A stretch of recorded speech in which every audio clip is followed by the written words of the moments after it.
we are here. This evening, we're happy to have with us Professor Dr.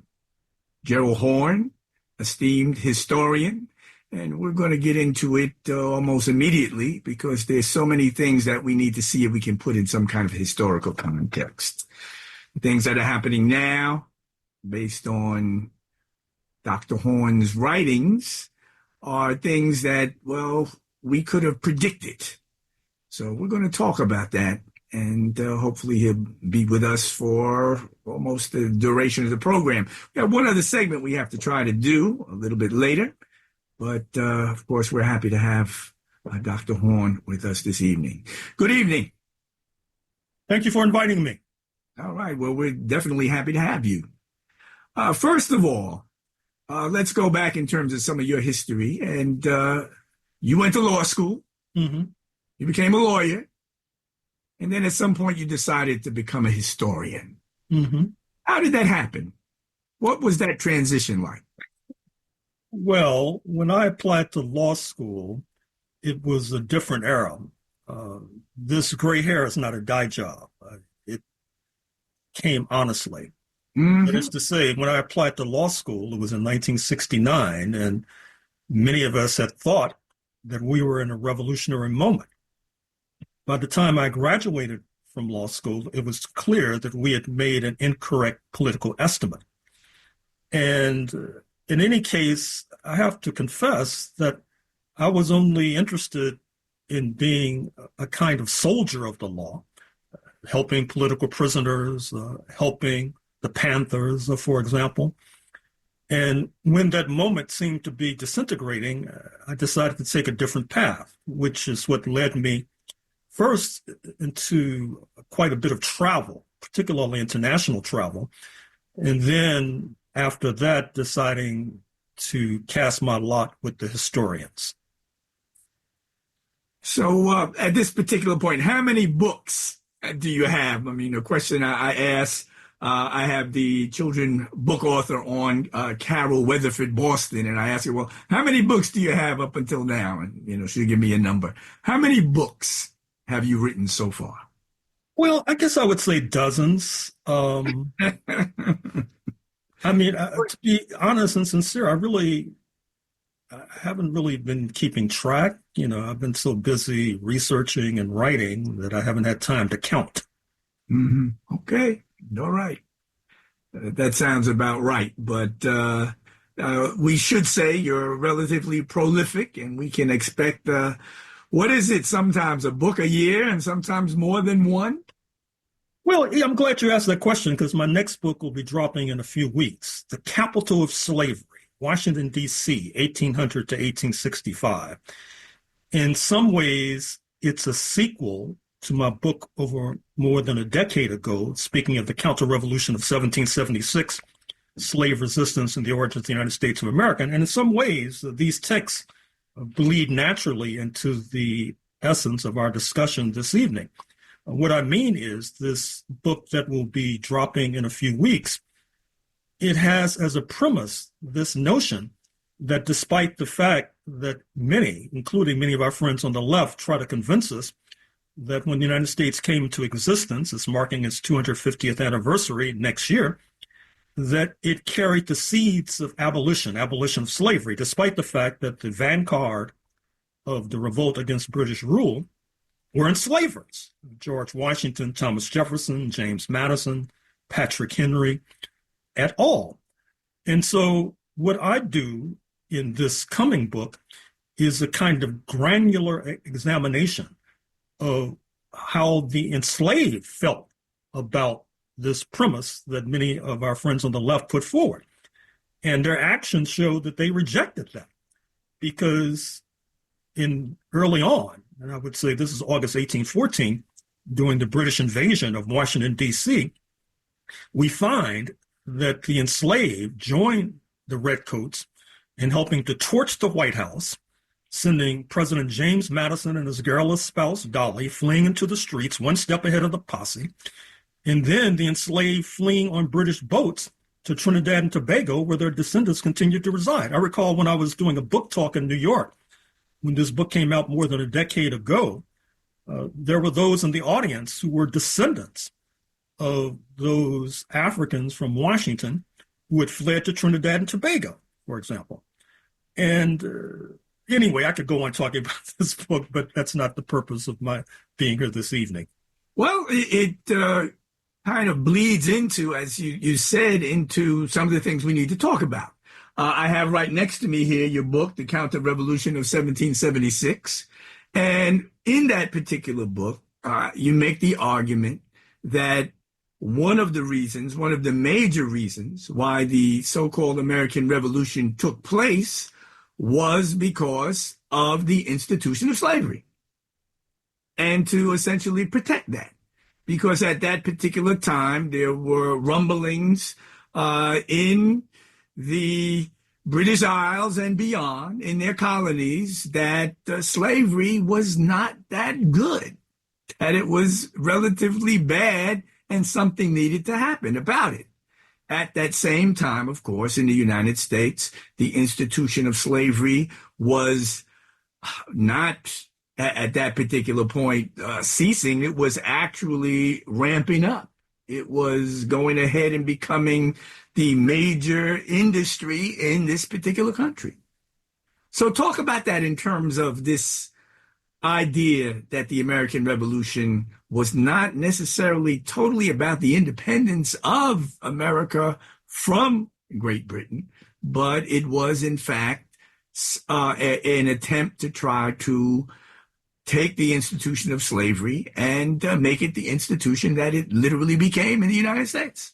Well, it's important for your audience to recognize that this is a thesis not only put forward by myself, but increasingly by an entire school of writers. I'm thinking of the late dean of the graduate school at Fordham University in New York. I'm speaking of Tyler Stovall. He wrote a book with a prominent press some years ago with a similar thesis. Actually, he quoted my work quite extensively. I'm thinking of the paramount Black intellectual Ishmael Reed of Oakland, California. Recall his spoof and send-up of Lin-Manuel Miranda's Hamilton, where Ishmael basically tries to unravel this notion that Alexander Hamilton, founding father so-called, was some sort of abolitionist, for example. Nicole Hannah-Jones of Howard University and her 1619 project, of course, came under very severe attack because she floated a similar idea. And I should also mention the indigenous historians. I'm speaking of Ned Blackhawk of Yale, in his book, The Rediscovery of America, which underscores that even before there were rumblings in London about abolition, as reflected in Somerset's case of 1772, wherein Lord Mansfield suggested that enslavement of Africans in London and in England would no longer obtain. That was the clear implication. There was a fear that that case would leapfrog the Atlantic and jeopardize the fortunes of the enslavers, led by real estate speculator number one and enslaver number one, speaking of George Washington. In terms of real estate, Professor Blackhawk of Yale has pointed out in his book that even before Somerset's case, there was a so-called proclamation line, because London was exasperated with expending blood and treasure, waging war against the indigenous population, and then seeing land speculators like George Washington cash in. So they tried to draw a line that would not allow these colonies to continue to expand westward. And that, of course, upset tremendously the real estate speculators amongst the so-called founders. And if this project, the founding of the United States, was so abolitionist, you not only have to explain why the Africans, by and large, did not engage in class collaboration. They did not, by and large, fight alongside their enslavers, because perhaps they had a premonition that the number of enslaved, which was in the thousands in the late 18th century, would balloon to the millions by 1861 on the verge of the U.S. Civil War and become the backbone of the U.S. economy, the most valuable investment in this vast land. And there are also contemporary implications that your audience should draw. I'm speaking to you from British Columbia, north of the border in Canada. And as is well known, Canada did not joined the revolt against British rule. And in fact, the same could be said about Australia, the other cousin, former colony of London. And it's interesting to note that in Canada, for example, in the recent elections, you had an anti-Trump bump, whereby association with Donald J. Trump, which was the albatross carried by the Tories, the Conservative Party here, dragged them down to defeat, even though they were ahead by double digits just 10 weeks ago. A similar process happened in Australia, where the anti-Trump party, or the implicit anti-Trump party, the Labour Party, also soared to victory. Now, here in Canada, for example, you have the sorts of social welfare measures that we can only dream about in the United States. I can't tell you the number of people I've talked about who've had complex medical operations, and all they paid was a $7 parking fee, for example, as opposed to this pay or die system that exists south of the border. And one has to ask, if this revolution south of the border was so grand, well, why don't you have socialized medicine in the revolutionary country, so-called, as opposed to the country where King Charles III is still technically the head of state? Which brings me to another point, and I'll try to conclude on this issue. The so-called revolution of 1776 was seen as an anti-monarchy revolt. The divine right of monarchs, we are told, was supplanted. What we're not told is that it was supplanted by the divine right of propertied men of European descent. And the fallacy of many of our friends on the left is that they have argued that the rights that were granted to these propertied men of European descent in 1776 would serve as a precedent for the rest of us. But that's like saying that when the apartheid was established in South Africa in 1948, which, among other things, as I pointed out in my book, White Supremacy Confronted, was designed to uplift the poor Afrikaner population, the poor population of European descent, so they would not align with the African majority. It's like arguing that the benefits doled out to that minority serve as a precedent for benefits that would be doled out to the African majority, which meant that they probably shouldn't have to engage in armed struggle to overthrow apartheid. They should have just let history work its magic. And it's that sort of magical thinking that has us staring down the barrel of fascism as we speak in the United States of America in 2025. Mm-hmm. Real. Now, during the revolutionary period, the British were arming the formerly enslaved folks who had become free, and people who would actually leave their plantations, that they would, in fact, in some instances be armed, and they would literally join the so-called redcoats, where it took quite a while for the independistas, let's call them here in North America, to actually arm Africans. And I guess that the first instance of that, I was looking in some instances here and found that there was the first Rhode Island Regiment, which was the first integrated armed services force in North America as we know it today, at least, let us say the colonies, because it wasn't at that particular point. I mean, if we say North America, I think that's too general in what we're speaking around.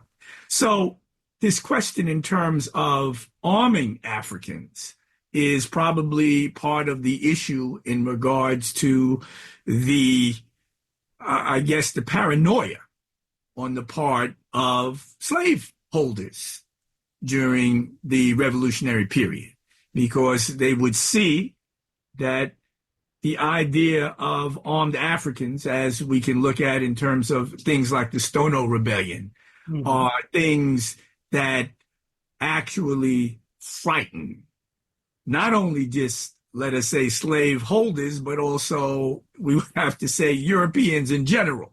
It was scary to think about Africans being armed. So talk about that a little bit in the context of what we're talking about now, this counter-revolution of 1776? Well, first of all, you have to realize that in many ways, the revolt against British rule, in a profound sense, was against the law.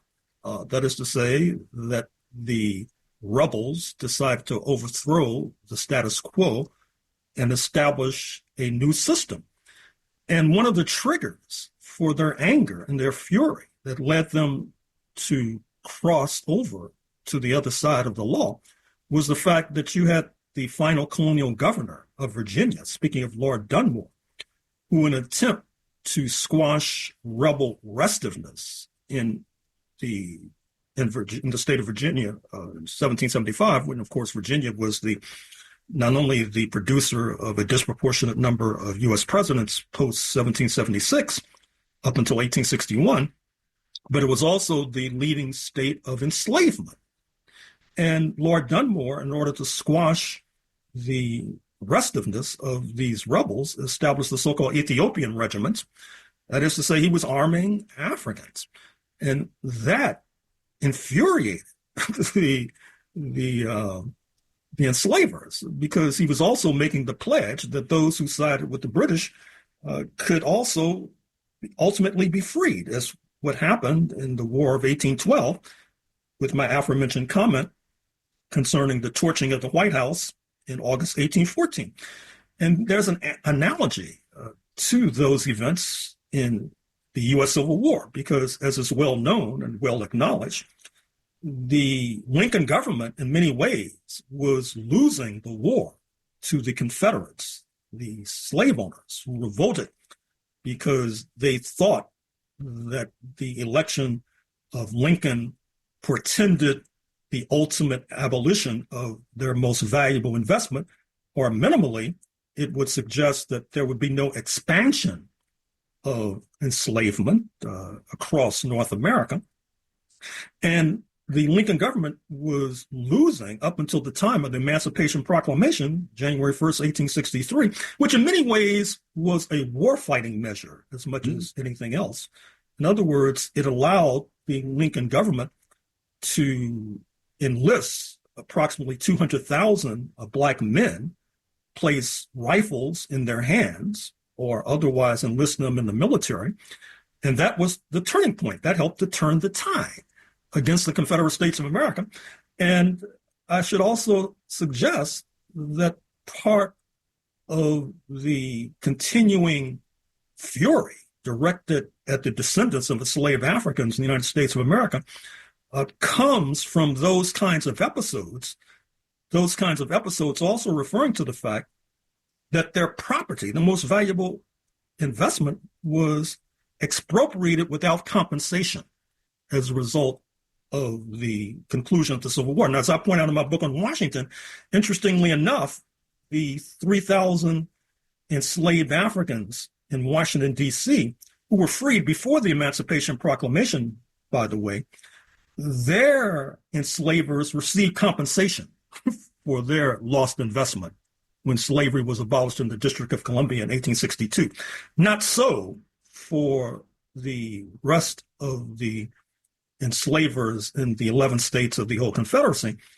And I also have argued elsewhere that if you want to understand the maniacal anti-communism that has so distorted the politics of this country, you have to understand that many in the South in particular, but not only in the South, associate socialism with the confiscation of private property, the uncompensated confiscation of private property, which is precisely what happened as a result of the U.S. Civil War. And returning to my analogies to Canada and Australia, the countries on planet Earth that are quite similar to the United States of America, both or all three nations are based upon indigenous dispossession. That is a commonality. But what distinguishes the United States from their cousins is, one, mass enslavement of Africans, construction of a gigantic sector of the working class that is unpaid, uncompensated, which is complicated working class unity from the inception of this so-called republic. And then secondly, the question of republicanism. That is to say, this move towards the divine right of men of European descent with property, which arguably during the Jacksonian era, approximately 200 years ago, during the era of President Andrew Jackson, a favorite president of the current occupant of the White House, Donald J. Trump, you had that remit expanded to an extent because one of the major projects of this United States of America has been to expropriate the land from the Native Americans. It was during the Jackson era that you saw the Trail of Tears, the southeast quadrant of North America, particularly Georgia, the Cherokees who had sought to assimilate, including enslaving of Africans, becoming sedentary agriculturalists, etc. Christians, in many cases, expropriated and sent packing to Oklahoma, which was supposed to be the land of the Native Americans, so as long as the river shall flow and the grass shall grow. And then Europeans, sometimes fresh off the boat, given their land, for example. Because, for example, in this part of Canada, until the growth of settler colonialism, the invaders are mostly involved in fur trapping. That is to say, pelts that would be turned into items that you could wear in Europe and all over the world to protect yourself against the cold. But in fact, the founding father of British Columbia was a man of African descent, Sir James Douglas. His wife was indigenous or half indigenous, that is to say, Cree. But with the growth of settler colonialism across the border, the British Columbians were not able to fight the tide of settler colonialism. James Douglas was dismissed, and settler colonialism, U.S. style, spread here as many Euro-Americans have crossed the border. Very interesting. You mentioned President Jackson, and one of the things that he's known for, or should be known for, is his inability to listen to Supreme Court rulings. Okay?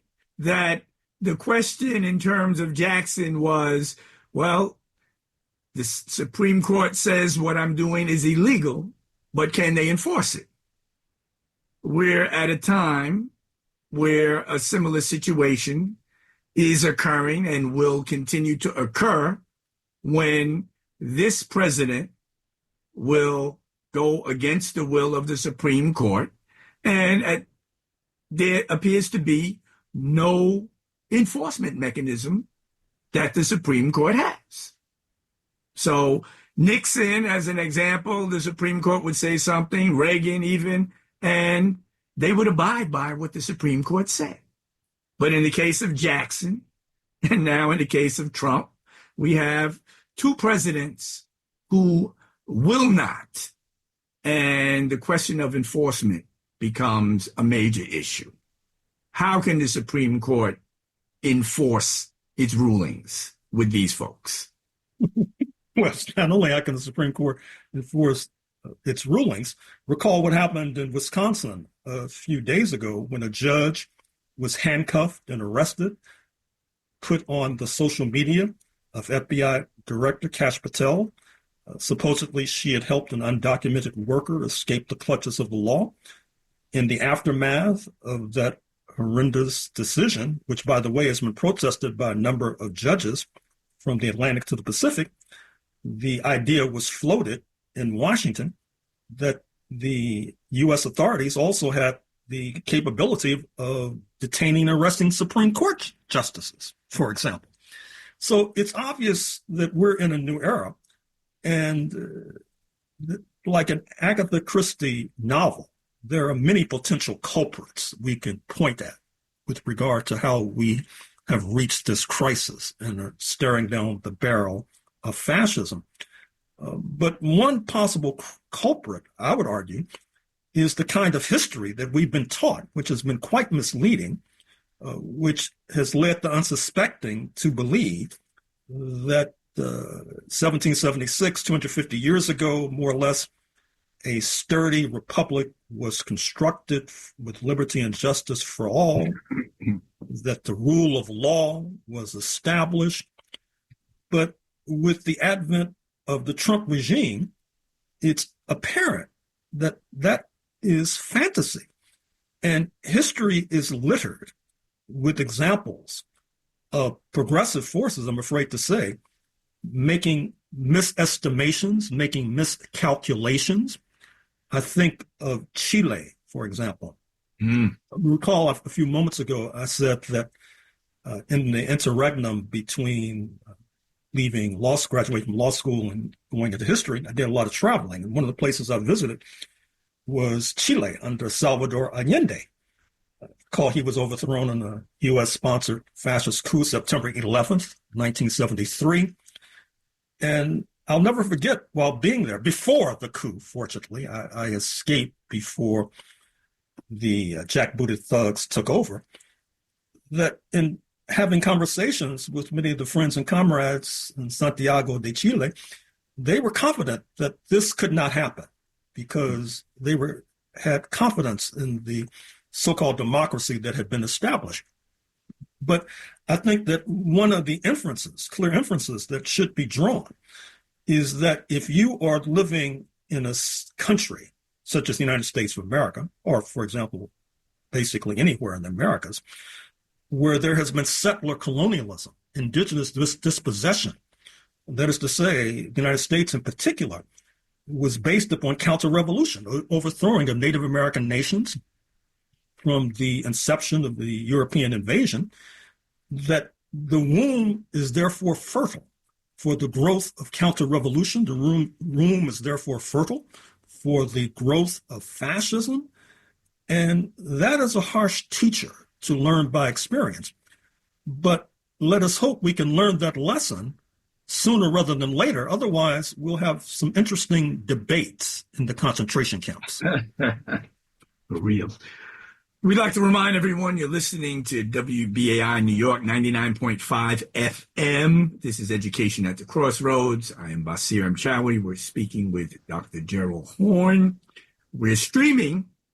You can hear audio at WBAI.org, and you can actually see us if you go to Facebook. We're on Facebook Live at Basir Mchawi, and later this evening, I'll be able to actually port that to Education at the Crossroads, the name of this particular program. As many of you know, there is the possibility, well, it's even more than a little possibility at this time, of the defunding of PBS and NPR. WBAI, as you know, is listener sponsored, and as such, we depend on your dollars and your support to keep what we're doing happening. You're not going to hear Gerald Horne on corporate media, on so-called legacy media. It's not going to happen. So you've got to come to Pacifica and places like WBAI. So we would like you to go to WBAI.org, and donate to WBAI in any amount. As this attack on the media continues, and the attack on ideas and history. We're talking to a historian today, and one of the main kinds of things that the Trump administration is interested in doing is in erasing history, or for that matter, creating what I call the MAGA mythology, something that doesn't even exist, a fantasy, a delusion. But of course, these people are delusional. The only problem is at this particular point, they're in power. It's one thing to be delusional and not in power, but if you're delusional and in power, it's a whole nother reality. This idea of a third Reconstruction. There are people who are talking about, well, the first Reconstruction was after the Civil War. The second Reconstruction was the Civil Rights era. And this is now a third Reconstruction, which is literally a deconstruction. How do you see this historically in terms of what's happening right now? Well, I'm glad you added that latter point, the deconstruction, because a theme of a good deal of my writing has been counter-revolution as a motive force of settler colonialism in North America. As noted, starting with the overthrow of polities administered by the indigenous from the Atlantic to the Pacific, continuing with what I call the Counterrevolution of 1776, continuing with my book, The Counterrevolution of 1836, Texas Slavery and Jim Crow and the Roots of U.S. Fascism, of Texas, the second most populous state in the United States of America, was born in many ways like the United States was born, as a revolt against the abolition of enslavement in Mexico. Texas was a province, or Tejas was a province of Mexico, and President Guerrero, a president of African descent, was moving to abolish enslavement. The so-called Anglo enslavers, led by Sam Houston and Stephen F. Austin, revolted and then prevailed and then named the leading cities ostentatiously after themselves. They established an independent country that existed until 1845, and in many ways was challenging the United States of America, particularly with regard to the illicit slave trade. The Lone Star flag of Texas could be found off the coast of Angola, off the coast of Brazil, off the coast of Cuba. However, they could not withstand the pressure placed on them by Haitian revolutionaries. Recall the Haitian Revolution, 1791 to 1804, created a general crisis for the entire slave system, including in the United States and in Texas. And their allies and comrades in London, who were flying the abolitionist flag, piled on, and therefore Texas crawled into the Union in 1845, where it's been ever since, although there's been loose talk since then of Texas seceding once more, believe it or not, in the 21st century. And then my first book of 2026 will be The Counter-Revolution of 1893, the Hawaii coup and the roots of U.S. imperialism in the Asia-Pacific basin. That is to say, the Hawaii Kingdom, a sophisticated regime having electricity well before many on the mainland, for example, diplomatic relations all over the world. And in fact, the records still exist. They had legations in Africa, in the Pacific, in Asia. Indeed, it's no accident that a significant percentage of the population of the state of Hawaii remains those of Japanese descent, because, of course, they tried to broker an alliance with a rising Japan in order to bar being overthrown by the budding U.S. imperialists, but alas, that was thwarted. And with the annexation of Hawaii, you then saw that the U.S. imperialism waged war on the Philippines, beginning in 1898, shortly after the annexation of Hawaii. And it was one of the most monstrous and bloody conflicts in the history of humankind, which is saying something. And so we can speak and understand those who, with a bit of optimism, speak about a third reconstruction. But I think your amendment that we may be in the process of a deconstruction is probably more accurate. Well, you speak in terms of so-called progressives and people on the left kind of buying into this mythology, buying into the idea that, the Constitution is something that can some way protect us from what is currently happening and what may happen in the future. But as was said earlier, if in fact there's no way for the Supreme Court to enforce what it believes to be correct, then we are in a pretty interesting place right now. Interesting place indeed. And the rubber is in the process of hitting the road. We not only have the case of the young man from Maryland with El Salvadorian roots, sent illicitly to that hellhole of a prison in El Salvador, San Salvador, El Salvador. And the courts have ruled that his return should be facilitated. But obviously, the U.S. administration is thumbing their nose at that particular opinion. There are other cases that are similar to that are already in the pipeline. The case of birthright citizenship is also before the High Court. This is the case involving the clear meaning of the 14th Amendment to the U.S. Constitution, which suggests that all those born in the United States are U.S. nationals. When this was promulgated post-U.S. Civil War, post-1865, it was designed in part to normalize the citizenship of those of African descent in light of the 1857 Dred Scott case, which suggested that Black people not only could not be citizens, but had no rights, which the Euro-Americans were bound to respect. Therefore, you have birthright citizenship. And the Supreme Court, in subsequent opinions, have extended that, as so often happens, to others besides those of African descent. There's an important case involving a man of Chinese ancestry in the 1890s. But now the Trump regime has decided that they want to overthrow birthright citizenship. And we're headed for not only a constitutional crisis, but a constitutional iceberg, because it's going to be difficult, even given the hocus pocus and magical thinking of the conservative majority of the U.S. Supreme Court, to ignore the clear words of the 14th Amendment. Now, we know that being lawyers, they engage in trickery, for example. I mean, the prime example being supposedly they believe in originalism. That is to say, you should be guided by the framers of the Constitution. But they only mean the 18th century Constitution. They don't mean the post-Civil War Constitution.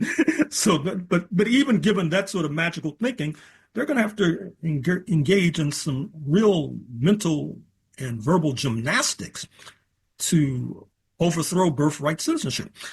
And if they don't engage in that kind of gymnastics, then they're headed for a constitutional crisis, because I dare say that the Trump regime, irrespective of what the Supreme Court says, is going to try to overthrow in practice birthright citizenship. They've said as much. They feel that they have a majority of the settler descendants behind them. Keep in mind that despite Mr. Trump falling in the polls as a result of so-called Liberation Day, April 2nd, 2025, which you could fairly call Annihilation Day, given what's happened to the economy since April 2nd, the fact of the matter is that 90% of the Republicans who voted for Trump are not necessarily unhappy with him to this very day. And one of the many secrets of U.S. politics, although it should be as plain as the nose on your face, is that just as in Israel, politicals know that in order to pass meaningful legislation in the Knesset, you not only need a majority, you need a Jewish majority, because, of course, Israel has a substantial population, even inside Israeli borders, of Arab descent.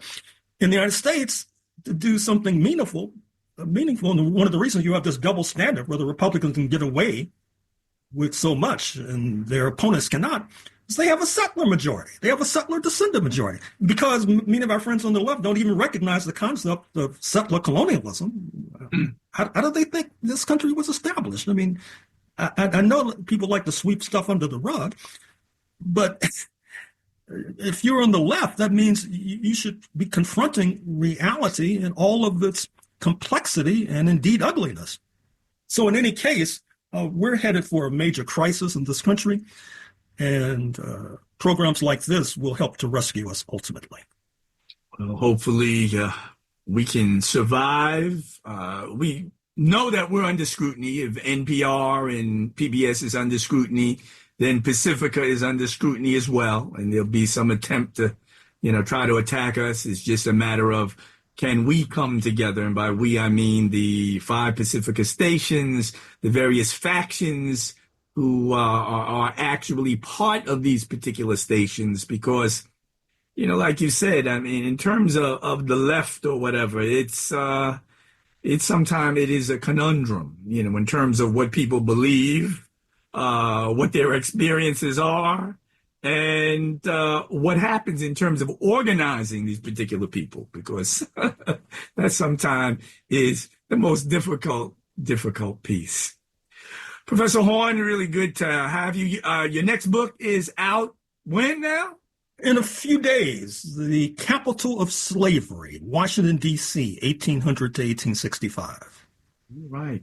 And I definitely want to invite you back so we can have some further discussions. There's so many different things that we need to discuss. We need to talk about, as I call it, African internationalism. We're also in 1925 when we have the birthdays of the class of 25. We have Malcolm X, we've got Frantz Fanon, we've got Robert Williams, we've got Patrice Lumumba, we've got B.B. King and Sammy Davis Jr. as well. I've been doing some programming. I did a program on Robert Williams, who I met in China, interestingly enough, in 1977. Talking about China, I think we need to do that as well, because this idea of demonizing China, talking about everything in regards to, well, this is the Chinese Communist Party that's doing these particular things. It's really amazing, but it's understandable, to say the least. So I would like to invite you back. You'll be in British Columbia for a while doing some research, huh?